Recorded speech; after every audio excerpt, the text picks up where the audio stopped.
Venons-en au deuxième épisode de notre feuilleton consacré à l'arbitrage. Ce midi, nous allons voir comment changer les rapports qui ne sont pas toujours simples entre arbitres et joueurs. Près du Havre, Rachid Chebli a été victime de violences lors d'un match.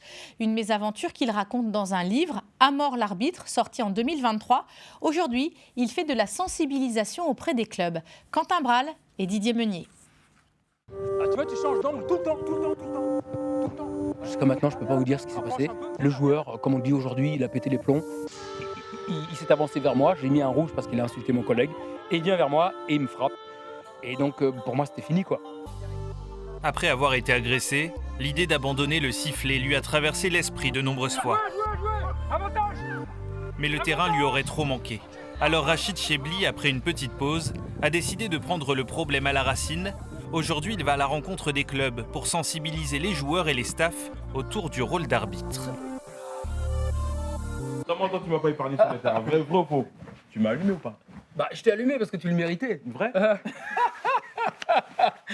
On ne peut pas avoir ce genre de dialogue, ce genre de connivence avec les joueurs quand on est sur le terrain, parce qu'il y a une tension forcément. Et donc là, on ne l'a pas du tout, puisque voilà, ils savent pourquoi je suis là.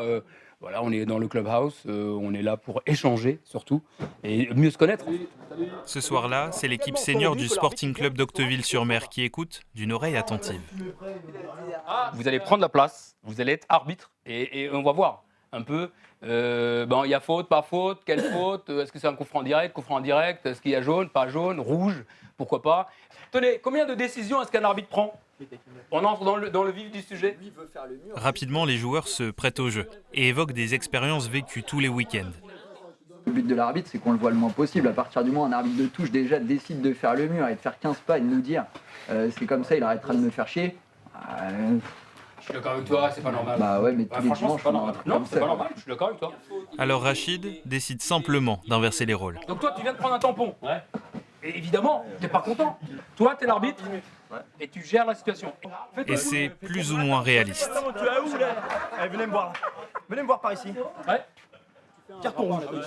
Même s'il y a des rires, la démarche est prise au sérieux. Et visiblement, le message passe auprès des joueurs. Je pense que ça a toujours été tendu parce qu'on n'a pas cherché à se mettre à leur place. Je pense qu'on ressent la pression des deux côtés. Juste de la parole et un peu de pédagogie, ouais, effectivement. Enfin, nous, en tant que joueurs, ou pour ma part, subjectivement, c'est ce qu'on réclame sur le terrain. Enfin, dernier exercice, 2 joueurs vont devoir suivre à la trace notre arbitre. Tu laisses jouer. Et là, il faut que tu y ailles parce que là, il y a danger, ça craint. Ouais. Voilà, très bien. Regardez-moi les gars, s'il vous plaît. Ça, c'est penalty. D'accord, ça, c'est pas penalty.